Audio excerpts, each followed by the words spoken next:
საქართველოს ვიზა ლიბერალიზაციის შესანარჩუნებლად ვადა აგვისტოს ბოლომდე აქვს. პარალელურად საქართველოში ევროკავშირის წარმომადგენლობა სოციალურ ქსელში წერს, რომ საქართველოს გზა ევროკავშირის წევრობისკენ არის უფრო უსაფრთხო და დაცული მომავლისკენ მიმავალი გზა, რაც ამ ისტორიული სამშვიდობო პროექტის ნაწილად ქცევას გულისხმობს. მათივე ცნობით, დღესდღეობით ევროკავშირი მსოფლიოში ყველაზე მშვიდობიანი რეგიონია, სადაც ყოფილი მეტოქეები კეთილდღეობის მისაღწევად ერთად მუშაობენ.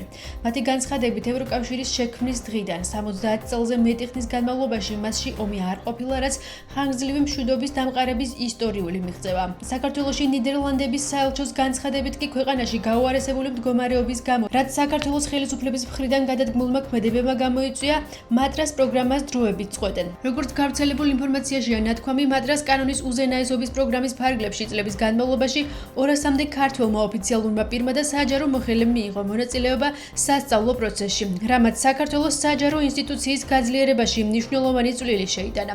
ოპოზიციაში ქართული ოცნების საგარეო პოლიტიკას აკრიტიკებენ და ამბობენ, რომ მართველი გუნდი ევროპასთან ურთიერთობის გასაუმჯობესებლად ქმედით ნაბიჯებს არ დგამს. მათივე თქმით, მსგავსი მიდგომებით ქვეყანა დასავლურ კურსს დაშორდება. ქართული ოცნება დასავლეთის კრიტიკას ქვეყნის საშინაო პოლიტიკაში ჩარევად მიიჩნევს.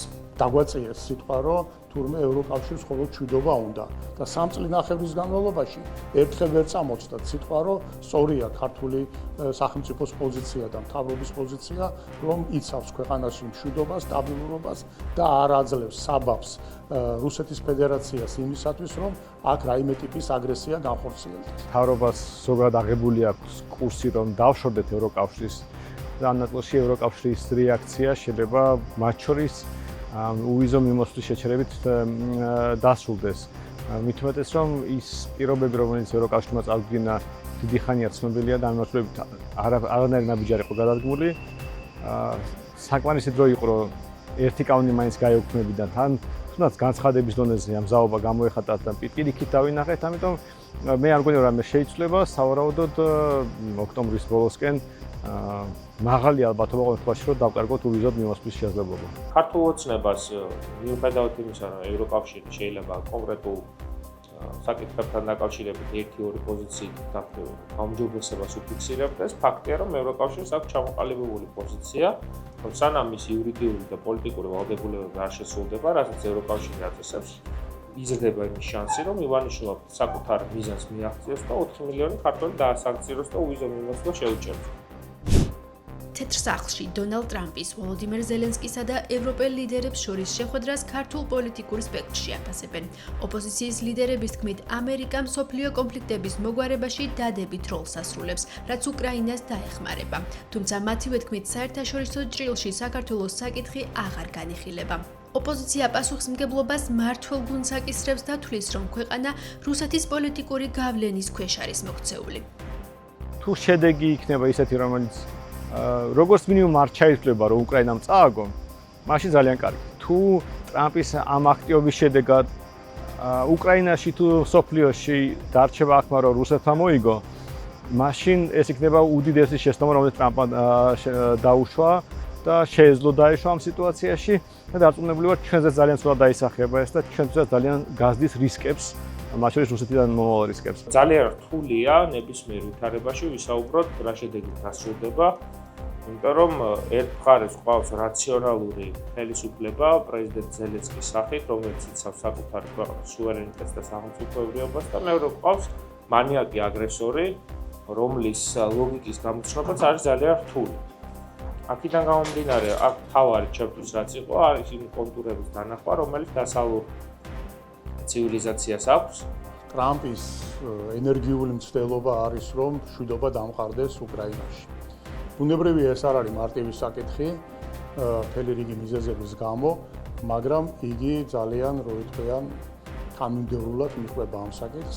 ალასკაში პუტინსა და ტრამპს შორის შეხვედრა, მე ვფიქრობ, რომ ეს შესაძლებლობები გააფართოვა და აი გუშინ ორშაბათის შეხვედრა ვაშინგტონში კიდევ ერთხელ მოწმობს იმაზე, რომ ეს პროცესი ამ მიმართულებით მიდის. საქართველოს საგარეო საქმეთა სამინისტროს განცხადებით 18 აგვისტოს გაეროს უშიშროების საბჭომ დახურულს ხდომაზე რუსეთ-საქართველოს ომის მე-17 წლისთავთან დაკავშირებით რუსეთის მიერ ოკუპირებულ საქართველოს ტერიტორიებზე არსებული ვითარება და რუსეთ-საქართველოს კონფლიქტის საკითხი განიხილა.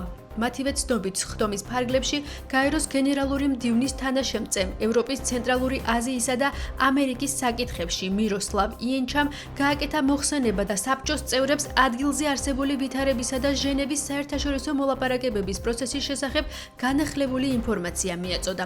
დოკუმენტში ღრმა შეშფოთებით აღნიშნულია ის ფაქტი, რომ რუსეთმა არ შეასრულა ევროკავშირის შუამავლობით 2008 წლის 12 აგვისტოს დადებული ცეცხლის შეწყვეტის შეთანხმებით ნაკისრი ვალდებულებები, გაეყვანა თავისი ძალები საომარი მოქმედებების დაწყებამდე არსებულ ხაზებზე და უზრუნველყო ადამიანის უფლებების საერთაშორისო მონიტორინგის მექანიზმების შეუფერხებელი დაშვება. ადგილობრივი არჩევნების დაწყებამდე ორ თვეზე ნაკლები რჩება. ოპოზიციაში პროცესში მონაწილეობასთან დაკავშირებით კვლავ აზრთა სხვადასხვაობა. თვითმმართველობის არჩევნებში გაერთიანებული ძალებით მონაწილეობას აპირებენ პარტიები გახარია საქართველოსთვის და ლელო ძლიერი საქართველოსთვის. მათ თბილისის მერობისთვის საერთო კანდიდატად ირაკლი კუპრაძე წარადგინეს. არჩევნებში მონაწილეობას აპირებს პარტია გირჩი. ოპოზიციის ნაწილი კი კვლავ ბოიკოტში რჩება. მათი თქმით, 4 ოქტომბრის არჩევნები არალეგიტიმურია და მასში მონაწილეობას აპირებენ. მე მაქვს მოლოდინი, რომ ქართული ხალხი პონტაში კრიტიკულად განწყობილი ამორჩეველი გადაიაზრებს წარსულ გამოცდილებას, აღარ დაუჭერს ხარს არც იმ მთავრობას, რომელიც, ევროინტეგრაცია ჩააგდო და არაფერი სიკეთე არ მოუტანია ამ ქვეყნის რამდენი წლის მანძილზე და არც იმ ოპოზიციას, რომელიც მარტო რაც რუსულ რეჟიმს გაიძახის და უბრალოდ გარდა ამ ყოველისა არაფერი არ შეუძლია გააკეთოს და საბოლოო ჯამში გირჩი უფრო მეტ ხმას აიღებს. ეს დაგვეხმარება ჩვენ რომ გავზრდიერდეთ და შემდეგი საპარლამენტო არჩევნებისთვის უფრო მაღალი შედეგი მივიღოთ და მართლა შანსი გაგვიჩნდეს შევცვალოთ ეს ქვეყანა. ჩვენი გეგმა არის ის, რომ 4 ოქტომბერს საღამოს 8 საათზე ბიძინა ივანიშვილმა ვერ მიიღოს ლეგიტიმაცია და ავტომატურად ეს არჩევნები იყოს აღიარებული როგორც მიტაცებული. აი ეს არის ჩვენი გეგმა. რომ 4 ოქტომბრის 8 საათზე, როდესაც გამოცხადდება შედეგები, არც ერთმა ცივილიზებული სახელმწიფომ არ აღიაროს მისი შედეგები. ჩვენ შევჯერდით ძალიან კარგ კანდიდატზე. ირაკლი კუპრაძე არის ახალგაზრდა ადამიანი, რომელიც წლებია იბრძვის რეჟიმის წინააღმდეგ. ის კალაძესგან განსხვავებით არ არის კორუფციონერი, არის პატიოსანი ადამიანი, რომელიც მაქსიმალურად ცდილობს სრულად იყოს ჩართული ამ ბრძოლაში. თავიდან ამბობდნენ, რომ ნეიტრალური კანდიდატურა ეყოლებოდა გაერთიანებულ ოპოზიციას, ვინც ღებულობს მონაწილეობას არჩევნებში, მაგრამ ნებისმიერი თბილისელი ქართველი ადამიანი საღად მოაზროვნე, რა თქმა უნდა, დღევანდელ ოპოზიციის შეთავაზებას არ დათანხმდება. აქედან გამომდინარე, იძულებულები იყვნენ, რომ ისევ მათი წიაღიდან დაესახელებინათ კანდიდატურა. რაც შეეხება კონკრეტულად კუპრაძეს, კუპრაძე კი არა, რა ვიცი, მთელი გაერთიანებული ოპოზიცია თავისი აქტორებით, დონორებით, რა ვიცი, არასამთავრობო ორგანიზაციებით ერთი ნომრის ქვეშაც რომ გაერთიანდნენ, საერთოდ უშანსოები არიან. ცხინვალის საოკუპაციო რეჟიმის წარმომადგენლებმა სოფელ არცევიდან 33 წლის კაცი გაიტაცეს. საოკუპაციო რეჟიმის ეგრეთ წოდებული შინაგან საქმეთა სამინისტროს განცხადებით 1992 წელს დაბადებული კაცი სოფელ არცევში საზღვრის უკანონო ტკვეთის გამო დააკავეს. გატაცებას სახელმწიფო უსაფრთხოების სამსახური გამოეხმაურა. მათი თქმით, უკანონო დაკავების მორიგი ფაქტის შესახებ დაუყოვნებლივ ეცნობა ჟენევის საერთაშორისო დისკუსიების თავმჯდომარეებსა და საერთაშორისო პარტნიორებს. ამოქმედებულია ყველა არსებული მექანიზმი უკანონოდ დაკავებული საქართველოს მოქალაქის უმოკლეს ვადებში გასათავისუფლებლად. მათივე თქმით, საქართველოს ოკუპირებულ ტერიტორიებზე ისევე როგორც საოკუპაციო ხაზის გასწვრივ ჩადენილ ყველა დესტრუქციულ ქმედებაზე პასუხისმგებლობა საოკუპაციო ძალას იკისრება. პოლიციამ დიდი რაოდენობით უკანონო ცეცხლსასროლი იარაღები და საბრძოლო მასალა ამოიღო. დაკავებულია 37 პირი. პოლიციამ კომპლექსურად ჩატარებული საგამოძიებო მოქმედებების შედეგად მოსამართლის განჩინების საფუძველზე დაკავებულების პირადი საცხოვრებელი სახლების დამხმარე ნაგებობებისა და ავტომანქანების ჩხრეკისას ნივთმტკიცებად სხვადასხვა ტიპის ათეულობით ცეცხლსასროლი იარაღი და საბრძოლო მასალა ამოიღო. დანაშაული 7 წლამდე ვადით თავისუფლების აღკვეთას ითვალისწინებს. პოლიციამ კომპლექსურად ჩატარებული საგამოძიებო მოქმედებების შედეგად მოსამართლის განჩინების საფუძველზე დაკავებულების პირადი საცხოვრებელი სახლების, დამხმარე ნაგებობების და ავტომანქანების ჩრეკისას ნივთმტკიცებად სხვადასხვა ტიპის ათეულობით ცეცხლსასროლი იარაღი და საბრძოლო მასალა ამოიღო. დანაშაულები 7 წლამდე ვადით თავისუფლების აღკვეთას ითვალისწინებს. გამოძიება საქართველოს სისხლის სამართლის კოდექსის 236 მუხლის მესამე და მეოთხე ნაწილებით მიმდინარეობს. მიგრაციის დეპარტამენტის თანამშრომლებმა უცხო ქვეყნის 30 მოქალაქე საქართველოდან გააწევეს. მათივე ინფორმაციით, ბოლო დღეებში ჩატარებული კომპლექსური ღონისძიებების შედეგად ქვეყნიდან გაძევებული იქნა ინდოეთის, თურქეთის, ირანის, თურქმენეთის, ეგვიპტის, ბანგლადეშის, რუსეთის, ბელარუსის, ერაყის, იორდანიისა და ლიეტუვის ჯამში 30 მოქალაქე.